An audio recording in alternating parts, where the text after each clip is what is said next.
मैं आपको ईसीएस की एप्लीकेशन बता रहा था, इसमें से 3 एप्लीकेशन बता दी। पहली एप्लीकेशन मैंने आपको बताया धातुओं की क्रियाशीलता, सेकंड एप्लीकेशन बताया मैंने आपको अधातुओं की क्रियाशीलता, और थर्ड एप्लीकेशन मैंने आपको बताई थी ऑक्सीकारक तथा अपचयक सामर्थ्य, और इनके मैंने कुछ क्वेश्चन भी आपको करा दिए। ठीक है, और आगे बढ़ते हैं चैप्टर को लेके। नेक्स्ट इसकी जो फोर्थ एप्लीकेशन है वो हमने लिखी। फोर्थ एप्लीकेशन ईसीएस में हाइड्रोजन के ऊपर स्थित धातुएं तनु अम्लों से क्रिया कर हाइड्रोजन गैस को निष्कासित करती है। आपको जो मैंने ईसीएस बताई थी, उस ईसीएस के अंदर जितने भी हमारे एलिमेंट है जो हाइड्रोजन के ऊपर पाए जाते हैं वो सब डाइल्यूट एसिड के साथ क्रिया करके और हाइड्रोजन गैस को रिप्लेस करते हैं। ठीक है, जैसे मैंने अभिक्रिया लिखी जिंक है, आपको याद होगा जिंक ईसीएस में हाइड्रोजन के ऊपर होता है, तो जिंक को किस में डाल दिया, डाइल्यूट H2SO4 में। तो तनु अम्ल का मतलब आप डाइल्यूट H2SO4 भी ले सकते हैं, डाइल्यूट HCl भी ले सकते हैं। तो जिंक को जैसे हमने डाइल्यूट H2SO4 में डाला तो जिंक ईसीएस में हाइड्रोजन के ऊपर है, तो ये इससे क्रिया करके तो बनेगा ZnSO4, उसके साथ में हाइड्रोजन गैस को रिलीज कर देगा। अब मैग्नीशियम है, इसको डाइल्यूट एसिड का डाइल्यूट HCl में डाल दिया। अब मैग्नीशियम की पोजीशन भी ईसीएस के अंदर देखो हाइड्रोजन के ऊपर है, तो इससे क्रिया करके MgCl2 हाइड्रोजन गैस को निष्कासित करेगा। नेक्स्ट आयरन है, आयरन की जो पोजीशन है वो भी ईसीएस में हाइड्रोजन के ऊपर है, तो आयरन को भी हमने HCl में डाल दिया, डाइल्यूट HCl तनु HCl के अंदर, तो ये बनाएगा FeCl2 हाइड्रोजन गैस को निष्कासित करता है। एक हमने ले लिया कॉपर, कॉपर को डाला हमने डाइल्यूट H2SO4 में, और कॉपर जो है वो ईसीएस में हाइड्रोजन के नीचे, तो आप देख सकते हैं ये इसके साथ में अभिक्रिया नहीं करता है। इसका मतलब तनु अम्लों से क्रिया करके वही धातु हाइड्रोजन को रिलीज करती है जो ईसीएस में हाइड्रोजन के ऊपर पाई जाती है। ठीक है जी, चलिए और समझाता हूं। देखो हमने जिंक को डाइल्यूट H2SO4 में डाला, तो आपने बोला कि जिंक को डाइल्यूट H2SO4 में डालने पर हाइड्रोजन गैस को निष्कासित करता है, तनु अम्लों के साथ निष्कासित करता है। अब ऐसा क्यों होता है, तो इसको हम थोड़ा सा और समझते हैं। कई बार हमारे दिमाग में ये भी आता है कि तनु अम्लों से ही करता है, अगर मान लो तनु H2SO4 की जगह सांद्र H2SO4 ले ले तो क्या तब भी करेगा क्या? तो मैंने दोनों केस ले लिए, एक तो जिंक को मिला है डाइल्यूट H2SO4 में, एक जिंक को मिला दिया मैंने सांद्र H2SO4 में, कंसंट्रेट H2SO4 के अंदर। देखो जिंक को हम डाइल्यूट H2SO4 में मिला रहे हैं। अब जिंक तो ये तो मेटल हो गया, धातु तो हमेशा अपचयक की तरह कार्य करती है, इसका मतलब जिंक जो है वो तो एक अपचयक रिडक्टेंट की तरह काम करेगा। अब H2SO4 के अंदर एक तो हमारे पास आयन H+ आयन है और एक हमारे पास सल्फेट आयन है, दो आयन हमारे पास में। अब ये अगर अपचयक रिडॉक्स होने के लिए क्या जरूरी है, अगर एक अपचयक है तो दूसरा ऑक्सीकारक होगा, पर यहाँ पर दो आयन है तो हमें पता लगाना पड़ेगा इन दोनों आयन में से कौन ऑक्सीकारक की तरह काम करेगा। तो मैंने आपको बताया था कि जो ऑक्सीकारक सामर्थ्य होता है ना, वो जो ऑक्सीकारक सामर्थ्य जो है वो यानी ईसीएस में ऊपर से नीचे जाने पर एसआरपी बढ़ता है और ऑक्सीकारक सामर्थ्य भी बढ़ता है। इसका मतलब ऑक्सीकारक सामर्थ्य जो है वो एसआरपी के समानुपाती है। तो हम ऐसे बोल देंगे जब दो आयन हो, एक H+ आयन हो और एक सल्फेट आयन हो, इन दोनों में से जिसका एसआरपी ज्यादा होगा वो ऑक्सीकारक की तरह काम करेगा और दूसरा आयन दर्शक आयन की तरह देखता रह जाएगा। इसका मतलब इन दोनों में से हम देख लेंगे जिसका एसआरपी ज्यादा होगा वो ऑक्सीकारक की तरह कार्य करेगा और जो दूसरा आयन है वो रासायनिक परिवर्तन में भाग नहीं लेगा। और ऐसे आयन जो विलयन में तो पाए जाते हैं पर रासायनिक परिवर्तन में भाग नहीं लेते हैं उनको बोलते हैं हम दर्शक आयन। तो दूसरा आयन यहाँ पर दर्शक आयन की तरह काम करेगा।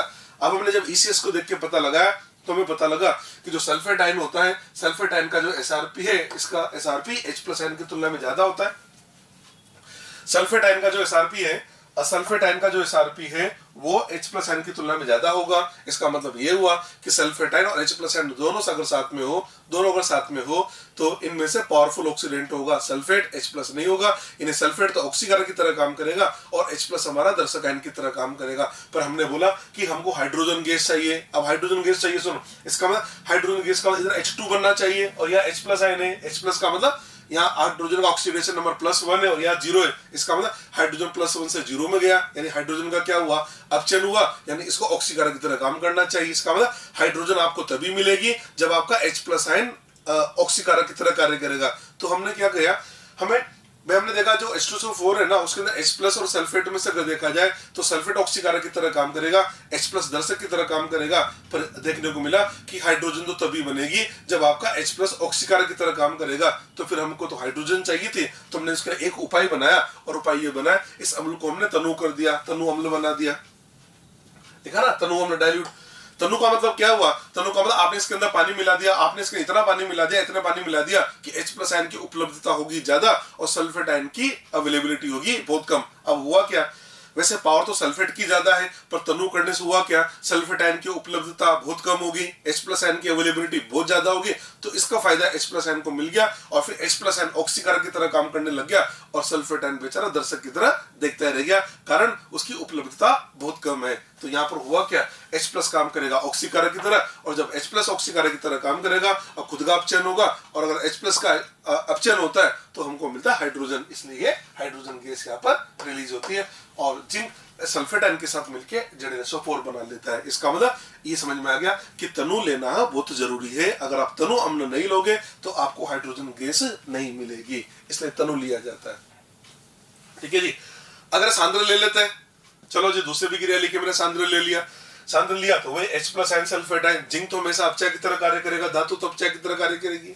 चलो जी, अब H+ और सल्फेट में देखा जाए, अब सांद्र है तो ऑक्सीकारक सामर्थ्य तो सल्फेट की ज्यादा है, तो यहाँ पर सल्फेट की ज्यादा होगी। यहाँ तो आपने उसके साथ धोखा कर दिया, तनु बना दिया, पर यहाँ तो आपने ऐसा कुछ नहीं किया, इसका मतलब सल्फेट ही ऑक्सीकारक की तरह काम करेगा और सल्फेट ऑक्सीकारक की तरह काम करेगा, इसका खुद का अपचयन होगा। सल्फेट में सल्फर का ऑक्सीकरण जो है वो +6 होता है, इसका अपचयन होगा तो +6 से चला गया, ये +4 के अंदर देख लीजिए ये चला गया, और जिंक का ऑक्सीकरण होगा क्योंकि अपचय है तो जिंक से बना जिंक +2 और हाइड्रोजन का कुछ नहीं होगा, H+ आयन ये रहा H2O, इस H2O के अंदर भी हाइड्रोजन का ऑक्सीडेशन नंबर देख सकते हैं +1 ही है। इसका मतलब इस पूरी अभिक्रिया में देखा जाए तो सल्फेट आयन हमारा ऑक्सीकारक की तरह कार्य कर रहा है और जो H+ आयन है वो हमारे लिए दर्शक आयन की तरह काम करेगा।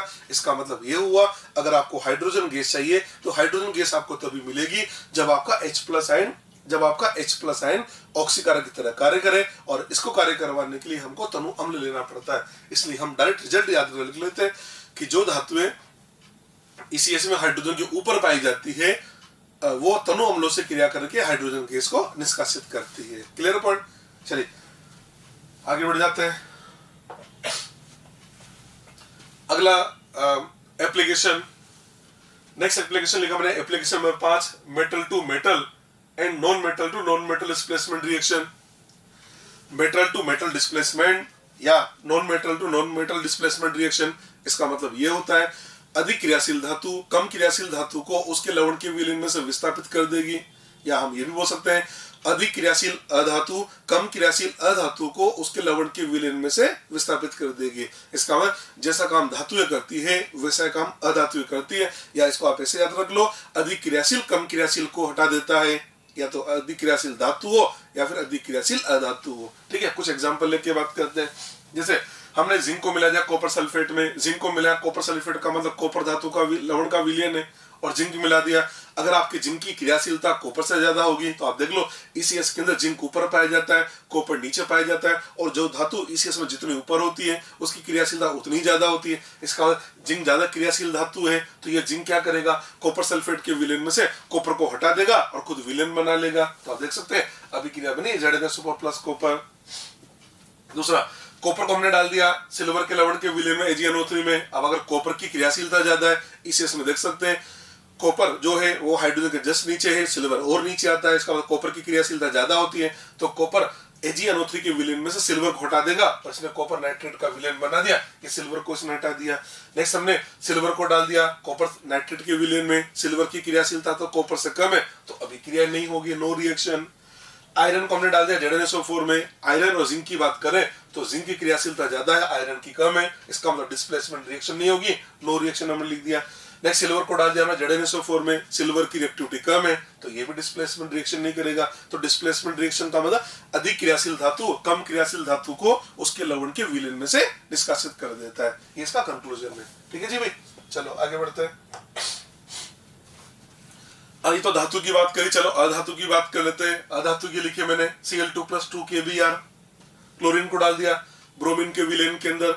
इसके लिए आप क्या काम करें, हेलोजन की रिएक्टिविटी का ऑर्डर लिख लो। जब भी नॉन मेटल का क्वेश्चन आए बेस्ट मेथड है हेलोजन की रिएक्टिविटी का ऑर्डर लिख दीजिए। हेलोजन की रिएक्टिविटी का ऑर्डर है फ्लोरीन, उसके बाद आता है क्लोरीन, फिर आता है ब्रोमीन, और फिर लिखा जाता है ये आयोडीन, ये लीजिए ये आ जाता है।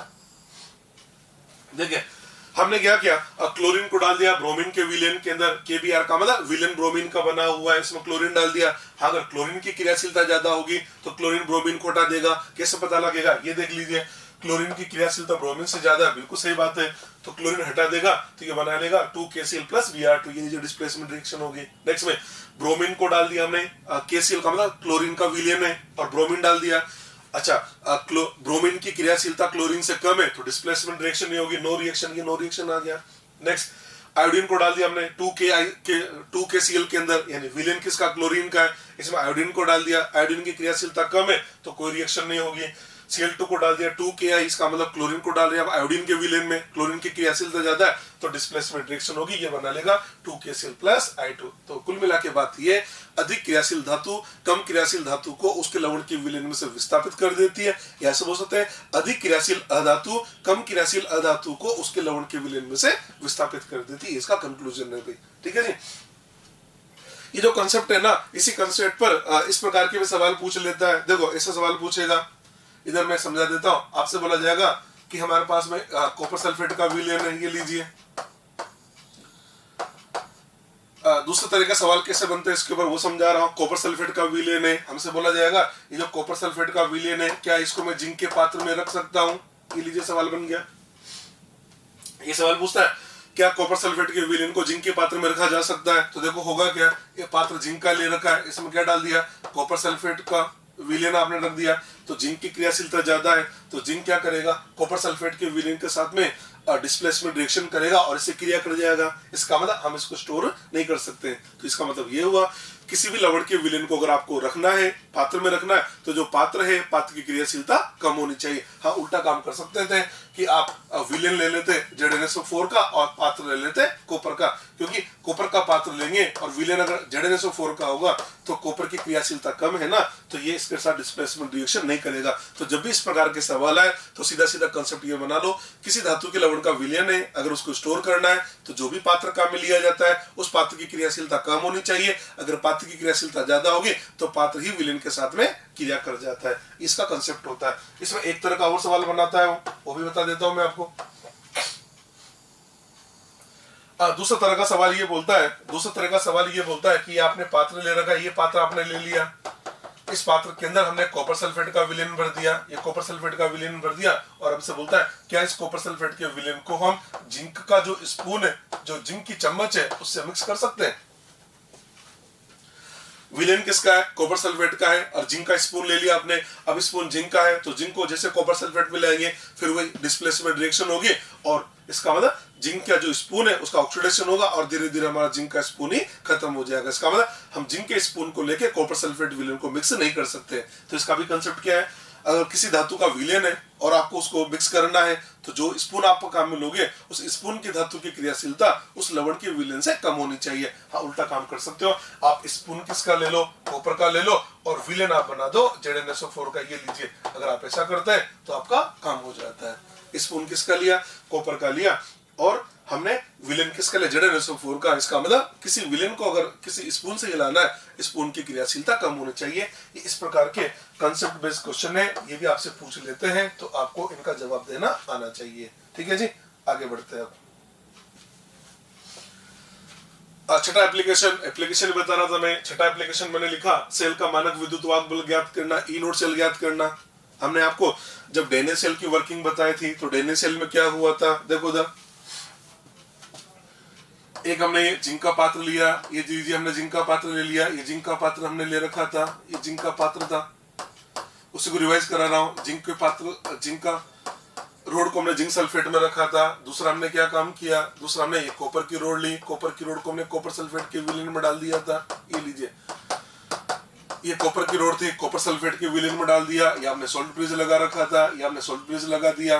अब देखो यहाँ पर ये जो रोड है, इस रोड के ऊपर हुआ क्या, रोड पर आयनों के संदर्भ में नेगेटिव चार्ज आ गया, इधर जो रोड है आयनों के संदर्भ में पॉजिटिव चार्ज आ गया, और हमने इसको कनेक्ट करके और यहाँ वोल्टमीटर लगा दिया। तो यार ऐसे नहीं लग रहा, एक इलेक्ट्रोड ये रहा, एक इलेक्ट्रोड ये रहा, जैसे दोनों को कनेक्ट करेंगे तो ये जो वोल्टमीटर एक रीडिंग देगा, और वो जो रीडिंग देगा उसको इनोड सेल बोला जाता है, ये इनोड सेल बोला जाता है। और ये इनोड सेल क्या होगा, तो इसके एसआरपी का डिफरेंस तो बताएगा ना, तो ये क्या एक तरह से उसका पोटेंशियल डिफरेंस बता रहा है। ये जो इनोड सेल है इसको बोलता है मानक विद्युत वाहक बल। तो मेरे को क्या करना है, ये जो इनोड सेल है, ये जो है सेल का मानक विद्युत वाहक बल, इसका पता लगाना है। इसके लिए मैंने फॉर्मूला बना दिया, होता क्या ये मैंने आपको समझा दिया। तो ये बेसिकली क्या है, है कि जो आपका एनोड बना है और जो कैथोड बना है उनका एसआरपी का डिफरेंस ही तो होता है, तो हमने फॉर्मूला बना दिया। अगर ई नोट सेल निकालना है तो उसके लिए फॉर्मूला है E nought of cathode minus E nought of anode, दोनों का एसआरपी लेना है। इसका मतलब कैथोड के एसआरपी में से एनोड का एसआरपी माइनस करना है।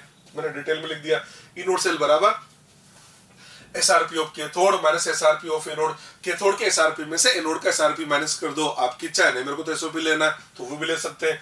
एसआरपी ऑफ कैथोड की जगह मैंने वो लिखा एसआरपी ऑफ कैथोड, ये लिखा है ना, माइनस एसआरपी ऑफ एनोड, इसकी जगह लिखा मैंने प्लस करके एसओपी ऑफ एनोड लिख दिया।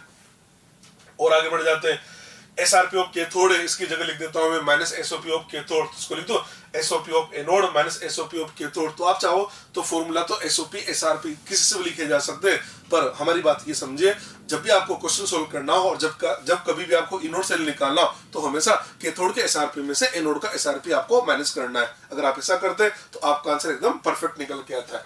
तो जब भी आपको इनोड सेल निकालना हो तो क्या काम करें, कैथोड के एसआरपी में से एनोड का एसआरपी माइनस कर दीजिए। एसआरपी ऑफ कैथोड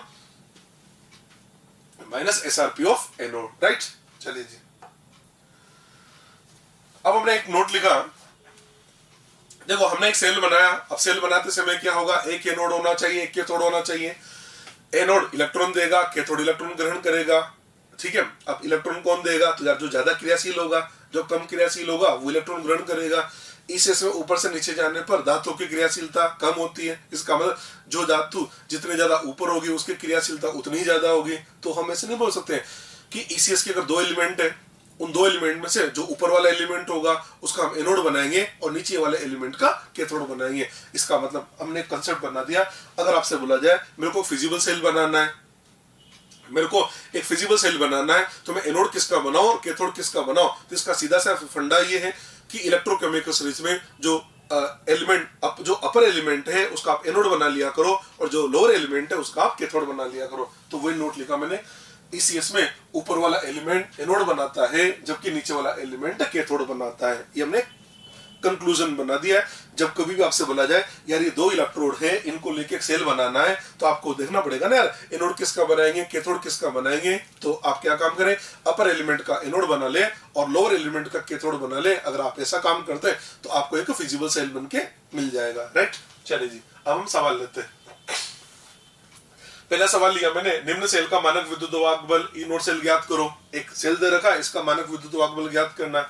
सेल दे रखा है zinc oblique zinc +2 aqueous salt bridge copper +2 aqueous oblique copper. इसको देख के क्या पता लग रहा है, ये तो सोल्ट ब्रिज हो गया, एफ के लेफ्ट हैंड साइड वाला एनोड है, राइट हैंड साइड वाला कैथोड है। मतलब इस सेल को देख के पता लग रहा है कि इसने क्या कर रखा है, इसने जिंक का तो एनोड बना रखा है और कॉपर का कैथोड बना रखा है। इसका आपको कैसे पता लगाना है कि एनोड किसका बना, कैथोड किसका बना, तो जो सेल बना किसने दे रखा है उस सेल को देख के पता लगाना है कि जो लेफ्ट साइड में होगा मतलब वो एनोड बना रहा है और जो राइट साइड में मतलब वो कैथोड बना रहा है। इसका मतलब इसने जिंक का एनोड बना रखा है और कॉपर का इसने कैथोड बना रखा है। ये समझ में आ गया।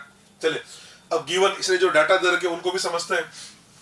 इसने दे रखा है E note Zn oblique Zn +2 और इसका वैल्यू दे रखा plus 0.76 volt. Zn oblique Zn +2 का मतलब आप देखिए जिंक से जिंक +2 बन रहा है, ये क्या हो रहा है, ऑक्सीडेशन हो रहा है ना, ये ऑक्सीडेशन हो रहा है। इससे पता लगा इसने जिंक का तो एसओपी दे दिया और मेरे को चाहिए एसआरपी, तो मैंने जिंक के एसओपी से जिंक का एसआरपी बना दिया माइनस ये लीजिए, ये जिंक का एसआरपी आ गया, जिंक का एसआरपी आ गया। कॉपर पे चले, ई नोट कॉपर +2 ऑब्लिक कॉपर, तो ऑलरेडी रिडक्शन हो रहा है। रिडक्शन का मतलब इसने ऑलरेडी हमको एसआरपी ही दे रखा है, तो मेरे पास जिंक का भी एसआरपी आ गया और मेरे पास कॉपर का भी एसआरपी आ गया। अभी भी ये क्या बोला था, ई नोट सेल निकालना है, तो ई नोट सेल निकालने का तरीका क्या होता है, E nought of cathode minus E nought of anode और दोनों का एसआरपी लेना है। ये लेना है SRP, E nought of cathode. अब कैथोड किसका बना हुआ, तो मैंने आपको जो बोला था ना अपर एलिमेंट का एनोड, वो यहाँ नहीं देखना, वो कब देखना है जब आपसे बोला जाए सेल बनाना है। अब यहाँ पे सेल आपको थोड़ी बनाना है, या तो सेल बना के दे रखा है ना, तो जब सेल बना के दे रखा हो तो आपको ये देखना है जो इसने बना के दे रखा उसमें किसका एनोड बना है, किसका कैथोड बना है। देखना है तरीका, लेफ्ट वाला एनोड और राइट वाला कैथोड होता है, ठीक है। तो राइट में कौन है, राइट में कॉपर है, यानी कॉपर का इसने कैथोड बना रखा है और कैथोड का जो एसआरपी है वो +0.34 वोल्ट दे रखा है और एनोड का 0.76 वोल्ट, इसको सोल्व करने से प्लस 1.10 वोल्ट। ये लीजिए इसका ई नोट सेल प्लस आ गया। अगर ई नोट सेल प्लस आ गया इसका मतलब ये सेल फिजिबल है, ये फिजिबल सेल बन गया। हाँ, अगर ई नोट सेल नेगेटिव आता तो बोल देता नॉन फिजिबल सेल होता है, ये फिजिबल सेल है। फिजिबल सेल क्यों? इसका ई नोट सेल पॉजिटिव आ रहा। अच्छा, फिजिबल क्यों है उसका कारण बताता हूँ। इसने जिंक का एनोड बनाया और कॉपर का कैथोड बनाया। इस में जिंक ऊपर पाया जाता है, कॉपर नीचे पाया जाता है, तो इसने ऊपर वाले का एनोड बना रखा है, नीचे वाले का कैथोड बना रखा है। इसने इसका मतलब इसने सेल एकदम सही बनाया, इसलिए इसका नोड सेल पॉजिटिव आ गया। तो जब कभी भी ऐसा होगा ना कि आपको सवाल दे रखा होगा और अपर एलिमेंट का उसने एनोड बना रखा होगा और लोअर एलिमेंट का कैथोड बना रखा होगा, तो वो जो सेल बनेगा उसका आंसर हमेशा पॉजिटिव आएगा। हाँ, अगर ये सवाल ऐसे आता, सुनना, ये सवाल ऐसे आता, ये कॉपर को इधर रख देता और जिंक को इधर रख देता, तो फिर पता है क्या होता? जिंक इलेक्ट्रोड इधर रख देता, कॉपर इधर रख देता, तो भी हमें सवाल कैसे करना था भाई कि कॉपर को इधर रखा, इसका मतलब हम समझते हैं कि इसने कॉपर का एनोड बनाया और इसने जिंक का कैथोड बनाया, तो हम तो कैथोड में से एनोड को माइनस करते, तो इसका आंसर अपने आप माइनस आ जाता। जैसे माइनस आता तो हम बोलते हैं नॉन फिजिबल है, मतलब इसने एनोड कैथोड गलत बना रखे हैं, ये मतलब होता है। सवाल दो तरह से पूछे जाते हैं, एक तो सेल बना के दे दे, अब यहाँ सेल बना के दे रखा है, और दूसरा तरीका हो सेल भी आपसे बनवाए। जब सेल आपसे बनवाए तो आपको वहां दिमाग लगाना है, ऊपर वाले का एनोड बनाऊंगा, नीचे वाले का कैथोड बनाऊंगा। हाँ, अगर उसने सेल बना के दे रखा है तो आपको दिमाग नहीं लगाना है कि ऊपर नीचे का क्या लॉजिक है, आपको ये दिमाग लगाना है इसने किसका एनोड बना रखा है और किसका कैथोड बना रखा है। ठीक है, अभी मैं ऐसा भी सवाल लूंगा, एकदम कंसेप्ट क्लियर हो जाएगा। अगला सवाल पे आता हूँ। पहले मैं निम्न सेल का ई नोड सेल ज्ञात करो। निम्न सेल का ई नोड सेल ज्ञात करना है। Mg+2 Ag+ एक को इस हमने बना दिया, Mg+2 2 Ag बना दिया।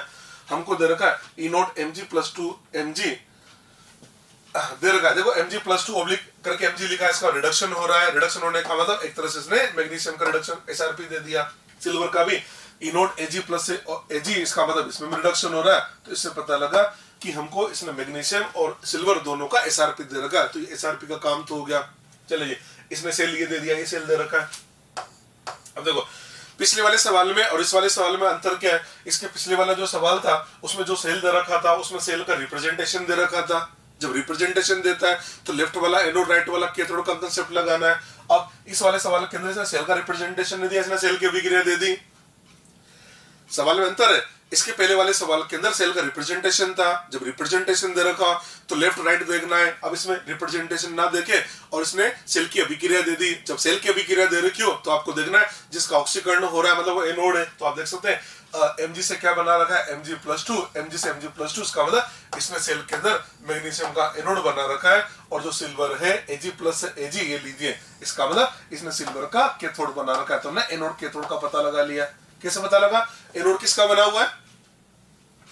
सेल की अभिक्रिया में जिसका ऑक्सीकरण हो रहा है। यहाँ नहीं देखना ऑक्सीकरण अपचन, यहाँ तो SrP SO पता लगेगा। ऑक्सीकरण अपचन कहाँ देखना है? सेल की अभिक्रिया में। तो सेल की अभिक्रिया में जिसका ऑक्सीकरण हो रहा है मतलब वो एनोड बना रहा है, और सेल की अभिक्रिया में जिसका अपचन हो रहा है वो कैथोड बना। सेल की अभिक्रिया में, इलेक्ट्रोड में नहीं देखना है। ठीक है, तो सेल की अभिक्रिया में Mg से बना Mg+2 यानी ऑक्सीडेशन हो रहा है, यानी मैग्नीशियम का एनोड बना हुआ है और सिल्वर का कैथोड बना दिया। आपको तो ई नोड सेल लाना है। अब ई नोड सेल क्या बता रखा है? ई नोड सेल बराबर होता है E nought of cathode minus E nought of anode, cathode minus anode, और दोनों का SrP लेना। कैथोड किसका बना हुआ है? सिल्वर का, और सिल्वर का SrP दे रखा है प्लस 0.80 वोल्ट माइनस, और एनोड मैग्नीशियम का, और मैग्नीशियम का SrP है माइनस 2.37 वोल्ट। इसको सोल्व कर दिया जाता है प्लस 0.80 माइनस माइनस प्लस 2.37। ठीक है, इनको जोड़ देते हैं तो ये बन जाता है 3.17 वोल्ट। 3.17 वोल्ट इस क्वेश्चन का आंसर आ जाता है। और इस क्वेश्चन का आंसर 3+ आया। इसका मतलब फिजिबल सेल है। और फिजिबल क्यों है? तो देखो, इसमें मैग्नीशियम का एनोड बनाया, सिल्वर का कैथोड बनाया। इसी से मैग्नीशियम ऊपर पाया जाता है, सिल्वर नीचे पाया जाता है। इसमें का मतलब इसने जो काम किया वो ऊपर वाले एलिमेंट का एनोड बना रखा है, नीचे वाले का कैथोड बना रखा है, इसलिए इसका सेल फिजिबल बना। हाँ, अगर ये उल्टा काम करता तो ई नोड सेल हमारा नेगेटिव आ जाता। ठीक है जी, अगला सवाल देखो। नेक्स्ट, निम्न सेल का ई नोड सेल ज्ञात करो। भाई ई नोड सेल के सवाल ले रहा हूं मैं, सेल देख लीजिए।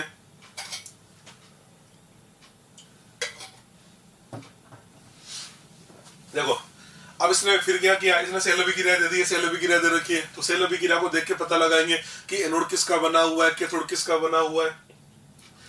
क्रोमियम से इसने बना लिया क्रोमियम प्लस 3, क्रोमियम का ऑक्सीकरण हो रहा है, इसका मतलब क्रोमियम का एनोड बना हुआ है। इधर लिख देता हूं मैं, एनोड किसका बना रखा है, एनोड इसने क्रोमियम के इलेक्ट्रोड का बना रखा है। कैथोड जिसका अपचयन हो रहा है, अब अपचयन देख लो, आयरन प्लस 2 से 2 में आ रहा है, अपचयन हुआ आयरन का, इसने ये कैथोड बना रखा है। इतना सा लिख लो, इसका मतलब सेल अभिक्रिया का काम हो गया। अब हम देखेंगे, हमको एसआरपी दी है, एसओपी दी है, गिवन ये डाटा देखेंगे।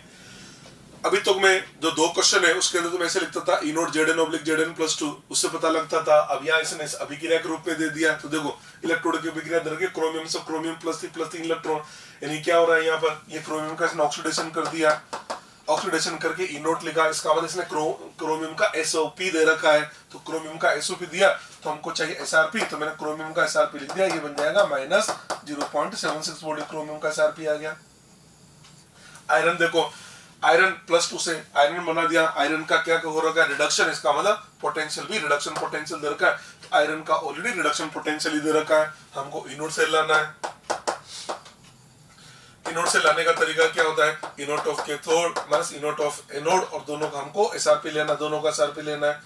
कैथोड का एसआरपी, कैथोड किसका बना, आयरन, आयरन का एसआरपी है माइनस 0.45 वोल्ट, ये लीजिए, माइनस एनोड का एसआरपी, और एनोड का एसआरपी माइनस 0.76 वोल्ट आ जाएगा। इसको सोल्व करें, माइनस 0.45 माइनस माइनस प्लस 0.76, इसको सोल्व करते हैं तो आ जाता है प्लस 0.31 वोल्ट, ये लीजिए, ये इसका आंसर आ जाता है प्लस 0.31 वोल्ट। ठीक है जी, चलिए अगला क्वेश्चन देते हैं हमको। निम्न सेल का ई नोट सेल ज्ञात करो, वही उस सवाल आ गया, एजी ऑब्लिक एजी। अब इसने सेल का प्रदर्शन दे दिया है, तो सेल के प्रदर्शन में क्या पता लग रहा है, किसने सिल्वर का एनोड बना रखा है और कॉपर का कैथोड बना रखा है। बस हमें पता लगाना इसने क्या बना रखा है, इसने सही बनाया या गलत बनाया, हमें कोई लेना देना नहीं है। जिसने बना रखा है, जैसा सेल बना के देगा हम तो उसका ई नोट सेल निकाल के बता देंगे, गिवन। अब देख क्या रखा है, ई नोट एजी प्लस ऑब्लिक एजी, इसका मतलब एजी प्लस से एजी बन रहा है, इसका रिडक्शन हो रहा है, इसका मतलब एक तरह से इसने सिल्वर का एसआरपी दे दिया। कॉपर प्लस 2 से कॉपर बना दिया तो रिडक्शन हो रहा है, इसका मतलब कॉपर का भी इसने एसआरपी दे दिया। इसका मतलब हमारे पास सिल्वर कॉपर दोनों के एसआरपी है, तो हमको तो ई नोट सेल लाना है। ई नोट सेल क्या होता है, ई नोट सेल होता है E nought of cathode minus E nought of anode, दोनों का एसआरपी लेना होता है। कैथोड एनोड, कैथोड किसका बना है, तो ऑब्वियस सी बात है जो राइट हैंड साइड में वो कैथोड बनाता है, राइट हैंड साइड में कॉपर है तो कॉपर का कैथोड बना रखा है, तो यह आ जाएगा प्लस 0.34 माइनस एनोड माइनस 0.80। इसको सोल्व करके देखें तो हमको देता है 80 में से 0.34 को माइनस किया तो 6, ये आ जाता है माइनस 0.56 वोल्ट, ये लीजिए। अब आप देख सकते हैं इसका जो ई नोट सेल है वो माइनस आ रहा है, माइनस माइनस आया, इसका मतलब हम ऐसे बोल सकते हैं ये जो सेल है ये हमारे पास एक नॉन फिजिबल सेल आ गया, नॉन फिजिबल आ गया। हाँ, एग्जाम में अगर सवाल आता है तो हमसे तो ई नोट सेल पूछा तो हम तो माइनस 0.56 वोल्ट पर टिक लगा देंगे, जैसा हमसे पूछा हमारा आंसर दे दिया। हाँ, अगर आपसे बोला जाए फिजिबल है नॉन फिजिबल है तो हम आंसर देंगे नॉन फिजिबल सेल है। अब आप कहेंगे इसका माइनस क्यों आया, तो इसका रीजन सुनो। इसने सिल्वर और कॉपर के इलेक्ट्रोड के लेके सेल बनाया। अगर हम देखें तो सिल्वर कॉपर के अंदर कॉपर की क्रियाशीलता ज्यादा होती है, तो कॉपर का इस में कॉपर ऊपर पाया जाता है, तो कॉपर का एनोड बनना चाहिए था, सिल्वर का कैथोड बनना चाहिए था। अगर ऐसा करता तो फिजिबल सेल बनता और उसका इनोड सेल पॉजिटिव आता, पर इसने उल्टा काम कर दिया, सिल्वर का एनोड बना लिया, कॉपर का कैथोड बना दिया, तो इनोड सेल तो नेगेटिव आना ही था, ये लीजिए इनोड सेल नेगेटिव आ जाता है। ठीक है, तो हमें कोई दिक्कत नहीं है, हमें तो जैसा सवाल पूछेगा वैसा उत्तर दे देंगे। हाँ, कई बार ऐसे भी सवाल आते हैं, आपसे बोला जाएगा इनमें से कौन सा सेल का इनोड सेल पॉजिटिव आएगा नेगेटिव आएगा। उन सवालों को सोल्व करने का तरीका बहुत से ट्रिक बताता हूं। अगर आपसे बोला जाए किसका इनोड सेल पॉजिटिव आएगा, तो देखो पॉजिटिव किसके आएगा, तो आप ऐसे देख लेना, अगर अपर एलिमेंट का इनोड बना रखा है और लोअर एलिमेंट का कैथोड बना रखा है, ऐसे सेल का इनोड सेल पॉजिटिव आता है। अगर अपर एलिमेंट का कैथोड बना रखा है और लोअर एलिमेंट का एनोड बना रखा है, ऐसे सेल का इनोड सेल नेगेटिव आता है। तो ये उनको क्वेश्चन को सोल्व करने की ट्रिक होती है। ठीक है जी, अगला सवाल लेते हैं। अगला सवाल मैंने दूसरे तरह का लिया है। एजी तथा कॉपर के इलेक्ट्रोड को लेकर एक सेल बनाया गया है। ये आपसे बोला कि हमने सिल्वर और कॉपर के इलेक्ट्रोड को लेकर एक सेल बना दिया है। सेल का मानक विद्युत वाहक ज्ञात करो। एजी तथा कॉपर के एसआरपी के मान क्रमशः प्लस 0.80 तथा 0.34 वोल्ट है। इसने क्या बोला, इसने बोला कि एक तो सिल्वर का इलेक्ट्रोड है और एक कॉपर का इलेक्ट्रोड है, सिल्वर और कॉपर के इलेक्ट्रोड को लेकर सेल बनाना है और दोनों के एसआरपी दे दिया और इनोड सेल पूछा जा रहा है। देखो अभी तक जितने भी सवाल बनाए उन सब के अंदर सेल बना के दे रखा था, सेल बना के दे रखा था, तो हमने देखा किसका एनोड किसका कैथोड बनाया इन्होंने। अब इस सवाल के अंदर इसने एनोड कैथोड बना के नहीं दिया, हमसे बोला कि आप तो एक सिल्वर का इलेक्ट्रोड ले लो और कॉपर का इलेक्ट्रोड ले लो और आप ही सेल बनाओ और आप ही इनोड सेल बताओ। जब हमको खुद को सेल बनाना पड़े, इस बात का ध्यान रखना, अपर एलिमेंट का एनोड बनाएंगे और लोअर एलिमेंट का कैथोड बनाएंगे। अब अपर और लोअर की बात करें, एसआरपी दे रखा है, एक का एसआरपी प्लस 0.34 है, एक का प्लस 0.80 है, तो जिसका एसआरपी कम होगा वो ईसीएस में ऊपर होगा। ईसीएस में बात करें तो कॉपर ऊपर होगा और सिल्वर हमारा नीचे होगा। ये हमने ईसीएस बना दिया है, ठीक है। अब हमने क्या बोला, अपर एलिमेंट का एनोड बनाएंगे तो कॉपर का हम क्या करेंगे, एनोड बनाएंगे और सिल्वर का क्या बनाएंगे, कैथोड बनाएंगे। ये लीजिए, अगर हमसे बोलता है कि सेल का रिप्रेजेंटेशन, तो सेल का रिप्रेजेंटेशन क्या होगा, तो लेफ्ट हैंड साइड में एनोड लिखना है तो इसको ऐसे लिख देंगे कॉपर ऑब्लिक करके कॉपर +2। सॉल्ट ब्रिज आ गया, उसके बाद कैथोड को लिखने का तरीका Ag प्लस एक्वस ऑब्लिक करके हम ये Ag लिख देंगे। हाँ, अगर हमसे बोला जाए इसका इनोड सेल निकालना है, इनोड सेल निकालने का तरीका बता रखा हमने, inode of cathode minus inode of anode और दोनों का एसआरपी लेना है। कैथोड का एसआरपी सिल्वर का एसआरपी प्लस 0.80 वोल्ट है, ठीक है। कॉपर के एसआरपी की बात करें तो ये प्लस 0.34 वोल्ट आ जाएगा। इसको सोल्व करें तो आ जाता है प्लस 80 प्लस 0.46 वोल्ट, ठीक है। ये लीजिए आ गया ना प्लस आंसर। अब आपको एक बात बता देता हूं, जब कभी भी ऐसा सवाल आए जिसके अंदर सेल हमको खुद को बनाना पड़े, उसका इनोड सेल कभी नेगेटिव नहीं आता, क्योंकि हम अगर सेल बनाएंगे हम कभी गलत सेल थोड़ी ना बनाएंगे, हम तो हमेशा फिजिबल बनाएंगे ना। ऐसा सवाल का आंसर हमेशा ही पॉजिटिव आता है, ठीक है। चलिए जी आगे बढ़ते हैं। अगला सवाल हमने ले लिया, जिंक, सिल्वर तथा कॉपर के एसआरपी के मान क्रमशः, जिंक, सिल्वर तथा कॉपर के एसआरपी के मान क्रमशः -0.76, प्लस 0.80 तथा प्लस 0.34 वोल्ट है। निम्न में से सत्य है और ये हमको चार ऑप्शन दे रखे हैं। पहला दे रखा है Ag जिंक तथा कॉपर को ऑक्सीकृत करेगा, दूसरा Ag जिंक +2 तथा कॉपर +2 को अपचेत करेगा, तीसरा जिंक Ag+ तथा कॉपर +2 को अपचेत करेगा, फोर्थ कॉपर Zn तथा Ag को ऑक्सीकृत करेगा। तो सबसे पहले तो क्या करते हैं, हम ईसीएस बनाते हैं, उसके बाद सोचते हैं देखो क्वेश्चन को सोल्व कैसे करें। ईसीएस कैसे बनाओगे, ऊपर से नीचे जाने पे एसआरपी का मान बढ़ेगा, तो देख लो एसआरपी दे रखा है, तो जिसका एसआरपी सबसे कम है, एसआरपी सबसे कम जिंक का है, तो जिंक का इलेक्ट्रोड लिखो, जिंक का इलेक्ट्रोड ऐसे लिखोगे ना, जिंक +2 ऑब्लिक जिंक, ये जिंक का इलेक्ट्रोड आ गया। उसके बाद आएगा कॉपर के इलेक्ट्रोड, कॉपर के इलेक्ट्रोड को आपने लिखा तो ये लिखा जाएगा कॉपर +2 ऑब्लिक कॉपर, और सिल्वर का इलेक्ट्रोड आ जाता है Ag+ ऑब्लिक Ag। ये लीजिए, ये हमने एक ईसीएस बना दी, इलेक्ट्रोड लिख दिए पूरे, ठीक है। आपको पता ईसीएस में ऊपर से नीचे जाने पर अपचयक सामर्थ्य कम होगी, ऑक्सीकरण सामर्थ्य बढ़ेगी। इसका मतलब ये हुआ इन तीनों में देखा जाए तो प्रबलतम अपचयक हमारा जिंक इलेक्ट्रोड बनाएगा और प्रबलतम ऑक्सीकरण हमारा सिल्वर इलेक्ट्रोड बनाएगा। इसका मतलब ये प्रबलतम अपचयक है, सबसे ऊपर वाला प्रबलतम अपचयक है। तो मैं बोल देंगे ना, अगर ये प्रबलतम अपचयक है, इन दोनों को अपचेत करेगा यार, तो अपचेत कौन करेगा, जिंक करेगा, जिंक आयन करेगा। तो यार अपचेत तो वो करेगा ना जिसका खुद का ऑक्सीकरण होगा। ऑक्सीकरण किसका होगा, तो जिंक का होगा ना। इसका मतलब यहाँ पर अपचयक की तरह जिंक काम करता है, ना कि जिंक आयन ये अपचयक की तरह। और आपसे मैंने बोला भी था कि एक जो इलेक्ट्रोड होता है उसके अंदर जिसका ऑक्सीकरण कम होगा वो अपचयक की तरह काम करता है, और जिसका ऑक्सीकरण ज्यादा होगा ऑक्सीकरण की तरह काम करेगा। तो हम क्या बोलेंगे, ये प्रबलतम अपचयक है। तो प्रबलतम अपचयक कौन है, जिंक आयन थोड़ी ना, जिंक है। तो जिंक अगर प्रबलतम अपचयक है तो जिंक अपचेत करेगा। अब अपचेत किसको करेगा, कॉपर को करेगा क्या, नहीं, कॉपर का कैसे अपचयन होगा, कॉपर का थोड़ी ना होगा, कॉपर आयन का अपचयन होगा। इसका मतलब जिंक एक तो बोल देंगे कॉपर +2 और Ag+ को अपचेत करेगा। कॉपर का अपचयन नहीं हो सकता, धातु का तो ऑक्सीकरण ही होगा ना, धातु का अपचयन कैसे हो सकता है, धातु आयन का होगा अपचयन। तो इसका मतलब जिंक अपचयन तो करेगा, पर किसका करेगा, हम बोलेंगे जिंक जो है कॉपर +2 और Ag+ का अपचयन करेगा। देखो ये लिखा तीसरा ऑप्शन, जिंक Ag+ तथा Cu+2 को अपचेत करेगा। तीसरा ऑप्शन एकदम करेक्ट दे रखा है, ये करेक्ट दे रखा है, ठीक है। और चेक करते हैं, पहला दे रखा है Ag Zn तथा कॉपर को ऑक्सीकृत करेगा। चलो जी इधर आ जाते हैं। अब ये तीनों है तो ये तो पावरफुल अपचयक हो गया। जो सबसे नीचे वाला होगा, सबसे नीचे वाला जो है वो तो प्रबलतम ऑक्सीकरण होगा। इसका मतलब ये जो सिल्वर है ये ऊपर वाले दोनों को ऑक्सीकृत करेगा, ठीक है, अब ऑक्सीकरण किसको करेगा भाई?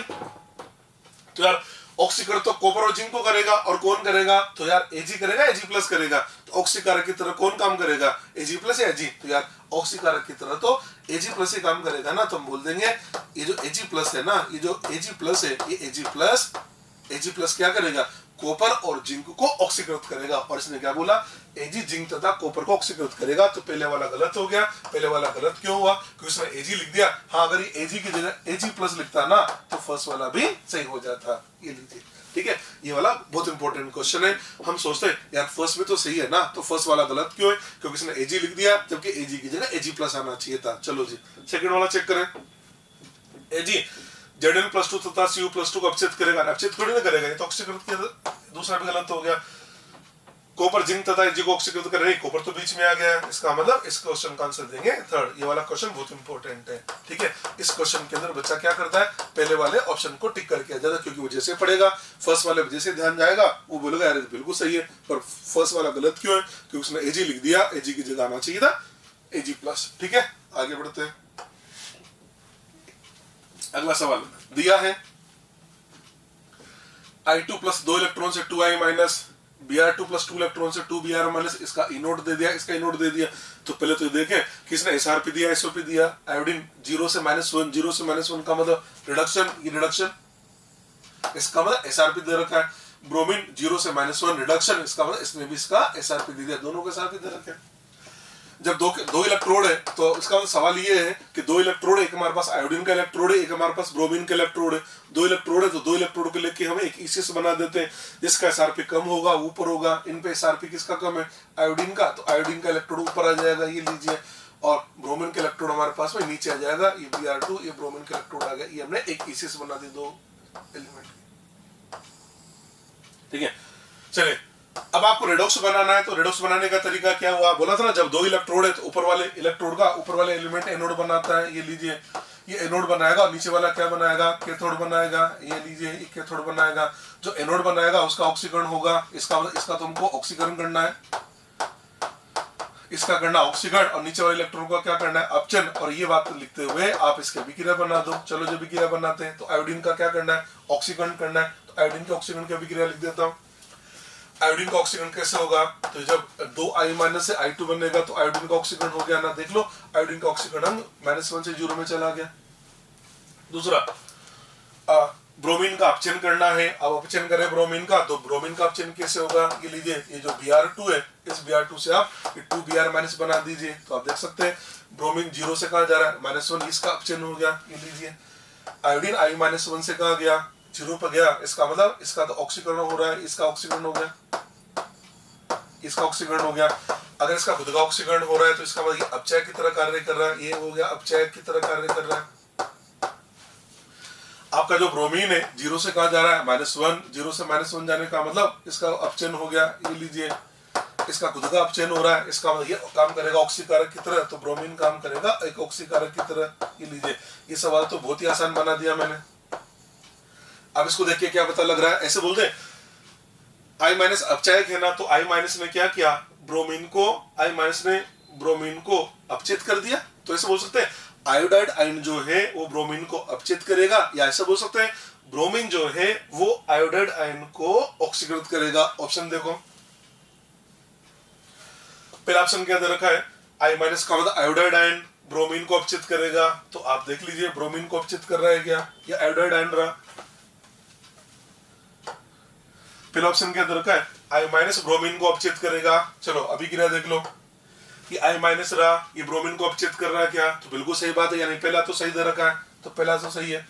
ये लीजिए, पहले पे टिक लगा दिया। और भी देख लेते हैं, कहीं और भी तो सही नहीं है। दूसरा, Br- आयोडीन को अपचित करेगा। देखिए इधर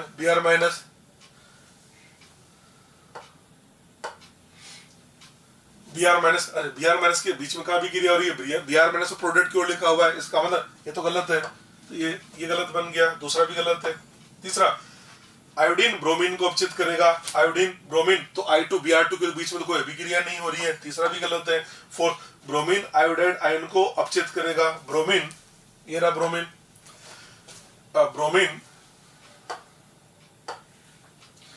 ये ब्रोमीन आयोडाइड आयन को अपचित करेगा नहीं, ब्रोमीन ने तो आयोडाइड आयन को ऑक्सीकृत किया, इसका मतलब फोर्थ भी गलत है। ये लीजिए आपका फोर्थ भी गलत हो गया, तो इसका सही जवाब है आयोडाइड आयन ब्रोमीन को अपचित करेगा। ठीक है, बहुत ही इंटरेस्टिंग क्वेश्चन बन गया तो यार।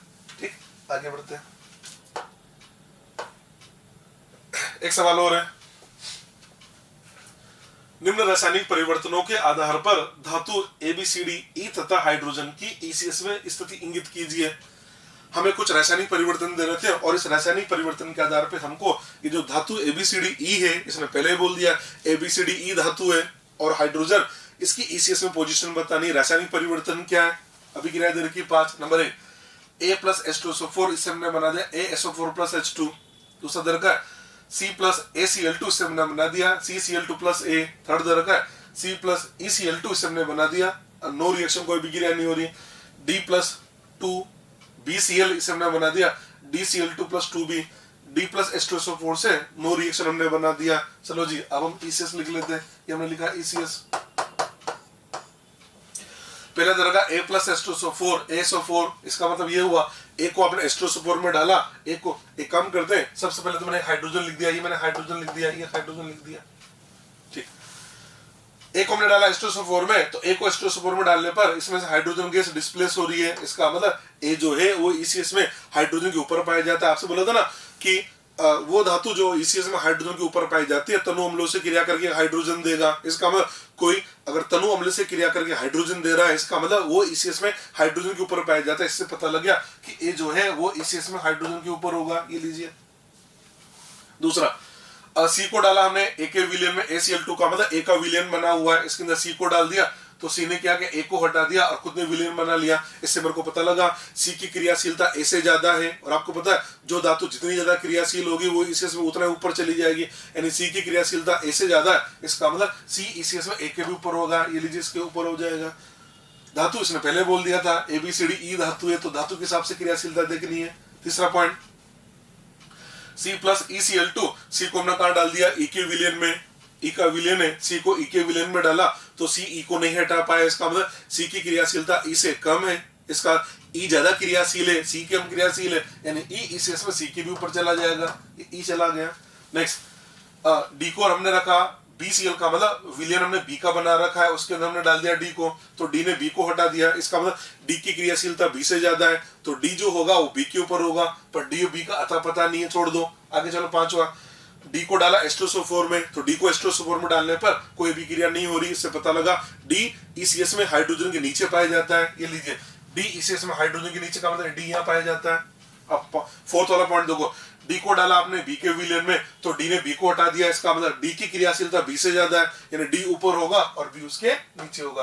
ये लीजिए, ये ECS बन गई आपकी। ये तो पूछा ना, ECS में स्थिति इंगित कीजिए। ये भी बहुत ही अच्छा क्वेश्चन है, ये आपकी ECS बन के नजर आ रही है। ओके जी, चलिए और बात करेंगे आपसे।